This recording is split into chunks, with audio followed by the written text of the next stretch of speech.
DXP Production. Ijo mungu beja muzamujezanga Banakazi wose bali mu George muno Kweniwe maso pamuoli wanebera unasoka nganya Vibuya vilimo mu George muno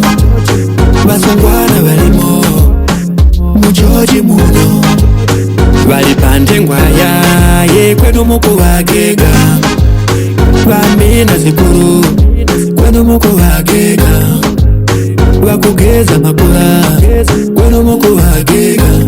Mubukomba ulibane Icho watema munyako mulekeleko Icho watema munyako mulekeleko Banakazi wali pali pose Wai ukumba wa munyako Banakazi wali bweka bweka Wai ukumba wa munyako Icho wasanka munyako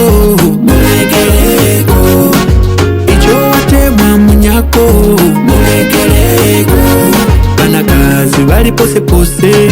mulekeleko Banakazi wali bweka bweka Wai ukumba wa munyako Ngoma makae chimakala chiri chande Kuzimva udolo kuziva uchakapande Wangaekayo yene ndiza kukapande Ndiza kunyapula, ndiza kukwizingani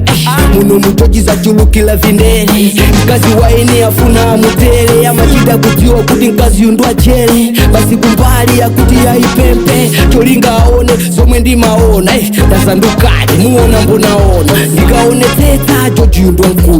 Mkazi ndambili mukupanga undutsiro Uje malesa chifuko uli ndi dola Koma ndisaname ukupanga indi mbola Akazi ndambila china masa ndizipola Kazi wangaeka fone ya kusa makoba Icho watema munyako mulekeleko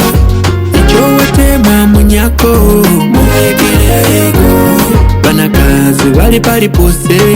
Wai ukumba wa munyako Banakazi wali bweka bweka Wai ukumba wa munyako Icho wasanka munyako mulekeleko Icho watema munyako mulekeleko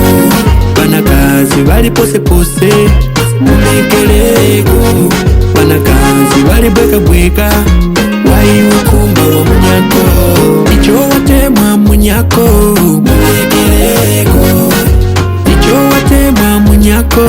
mulekeleko Banakazi wali pali pose Wai ukumba wa munyako Banakazi wali bweka bweka Wai ukumba wa munyako Icho wasanka munyako mulekeleko Icho watema munyako mulekeleko Banakazi wali pose pose